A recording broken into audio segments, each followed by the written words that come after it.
في القلب مشاعر أخفيها قد أشرقت الشمس عليها عن خطط لم أعبأ فيها ستكون بأيامي فرقا فحياتي قبل الحلقات تيه بضياع بشتاتي من دون نعيم الآيات نرتاد لنحفظها الحلقا في القلب مشاعر أخفيها قد أشرقت الشمس عليها عن خطط لم أعبأ فيها ستكون بأيامي فرقا فحياتي قبل الحلقات تيه. Bismillahirrahmanirrahim. Assalamualaikum warahmatullahi wabarakatuh. Banjarmasin banjir. Malam tadi hujan sangat lebat, ditambah dengan ini posisi air laut gelombang lagi pasang, jadi akhirnya depan klinik konseling Qurani kebanjiran. Dan saat ini pagi-pagi saya sedang berada dalam genangan air dan saya tetap alhamdulillah masih bisa menikmati. Yuk kita bersyukur dengan peristiwa apapun yang Allah berikan dalam kehidupan kita, karena Allah tahu apa yang terbaik untuk kita. Untuk pagi ini saya akan sharing tentang kisah dari salah satu klien yang mana beliau ini memiliki seorang bapak datang mengeluhkan anaknya yang mengalami depresi sehingga mengakibatkan harus keluar dari pondok pesantren tahfiz yang anaknya sedang tempuh. Karena kasusnya anaknya ini sering nangis seharian, kalau nangis tuh nggak mau berhenti, nggak bisa dibujuk. Terus kemudian anaknya ini juga sangat tertutup dan punya kebiasaan buruk, yakni ngompol, yang ini ternyata membuat semua teman-teman di asrama dan juga ustazah di tahfiznya mengalami kesulitan, sehingga akhirnya anak ini dikembalikan ke orang tua dan tidak bisa melanjutkan mondok tahfiznya. Akhirnya datang bapak ini bersama putrinya, umur kurang lebih sekitar 12 tahun. Terus kemudian saya tanya bagaimana, apa yang terjadi. Ternyata beliau ini ditinggalkan oleh istrinya dengan laki-laki lain. Jadi intinya istrinya ini melakukan perselingkuhan yang berakibat beliau memilih untuk cerai dengan bapak ini dan meninggalkan kedua anaknya bersama dengan bapaknya. Sehingga dampak dari peristiwa ini mengakibatkan anak ini mengalami depresi, sehingga anak ini murung, sulit diajak berkomunikasi dan sering nangis berkepanjangan. Ternyata setelah saya ajak komunikasi, anak ini sering diajak terlibat langsung oleh ibunya ketika ibunya ini berhubungan dengan selingkuhannya. Jadi masih status sebagai istri, ibu ini mengajak anaknya untuk mendatangin pria ini, jadi menyaksikan sendiri bagaimana ibunya ini menjalin hubungan dengan pria lain. Sementara ibunya, si anak ini tidak mampu menyampaikan kepada bapaknya. Dan ini berlangsung cukup lama. Dan puncaknya ya ibu tadi meninggalkan keluarganya. Ketika ditinggalkan keluarganya, si bapak ini sangat terpukul, beliau sangat sedih, beliau sangat marah, beliau sangat kecewa.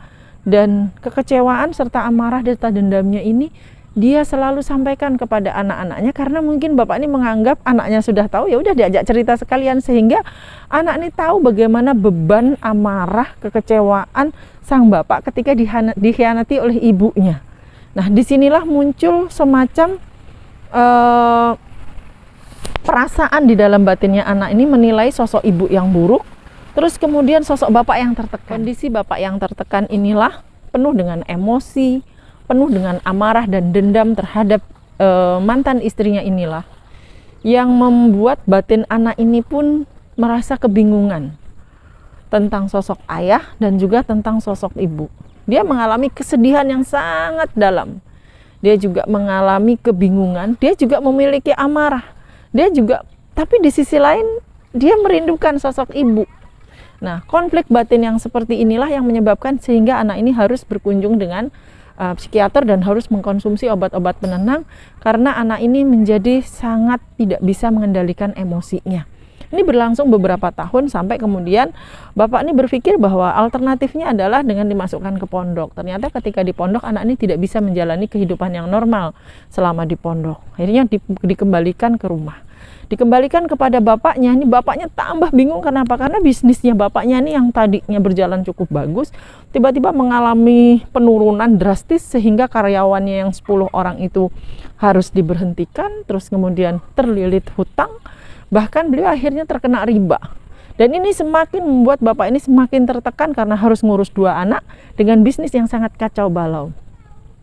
Beliau seperti berada pada sebuah titik yang benar-benar tidak mampu menghadapi anak yang depresi, terus kemudian menghadapi ekonomi yang serba sulit. Bapak ini datang ke tempat saya dalam keadaan yang bajunya yang lusuh, wajahnya yang kusut, terus kemudian sampai beliau itu nggak bisa merawat dirinya lagi.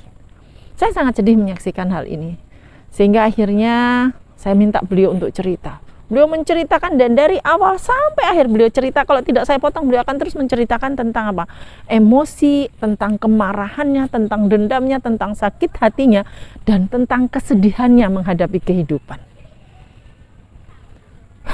Dari cerita yang beliau sampaikan itu, saya cuman mengajak beliau yang pertama adalah untuk bisa menerima semua takdir yang Allah tetapkan.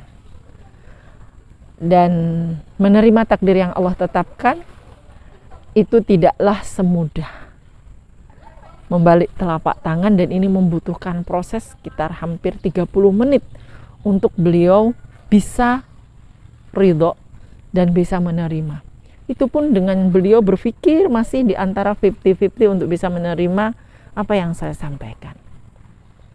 Sampai kemudian ketika saya ajak beliau muhasabah tentang beberapa ayat yang ada di Al-Quran, yang saya bersyukurnya bapak ini adalah sering datang ke kajian, sehingga itu cukup membantu saya dalam proses mengajak beliau untuk bisa calling down dari semua perasaannya. Dan karena beliau masih 50-50, akhirnya saya memberikan sebuah pertanyaan. Bapak udah capek belum dengan menghadapi semua permasalahan ini? Beliau bilang, iya Umi, saya sudah capek, saya sudah lelah dan saya tidak tahu mau ngapa-ngapain lagi. Saya kembali bertanya, Bapak mau semua masalahnya selesai dan Bapak mau jalan keluar yang akan Bapak tempuh semuanya terbuka? Iya, saya mau. Bapak serius? Ya, saya serius, saya sudah nggak sanggup lagi.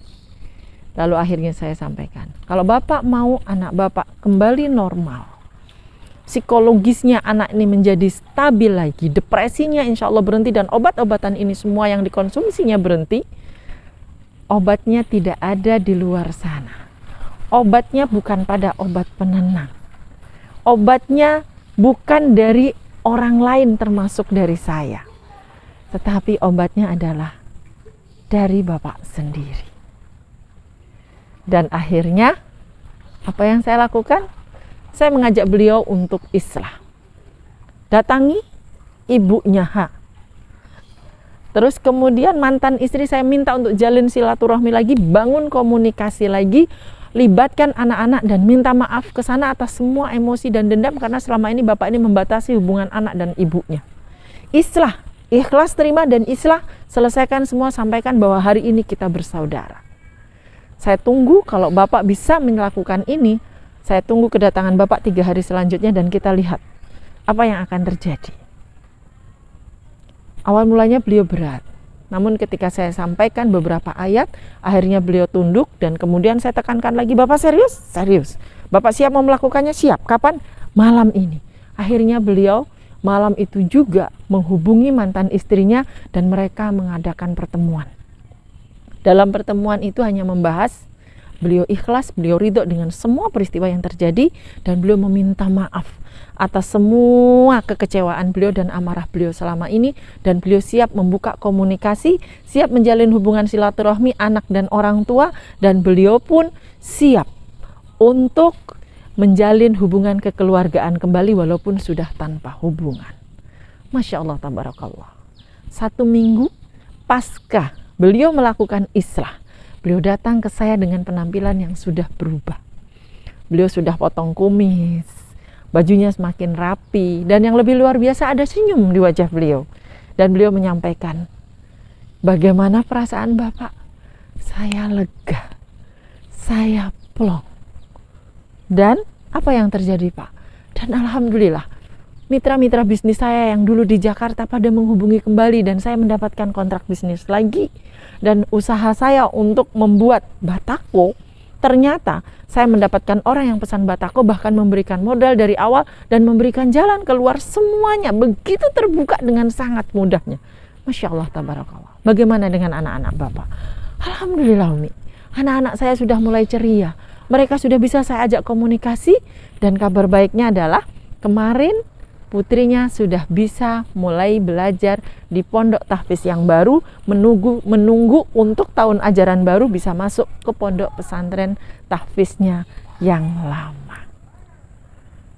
Inilah betapa amarah, dendam dan sakit hati kita kepada orang lain itu hanya akan menutup pintu keberkahan, hanya akan mengundang petaka dan bencana dalam kehidupan kita. Tetapi justru kelapangan batin kita, kejernihan hati kita dalam ikhlas dan ridho menerima takdir yang baik maupun yang buruk dalam kehidupan kita, disitulah yang akan mengundang keberkahan dan akan membuka jalan-jalan kehidupan sehingga kita menjalani kehidupan jauh lebih tenang, penuh dengan syukur dan penuh dengan keberkahan.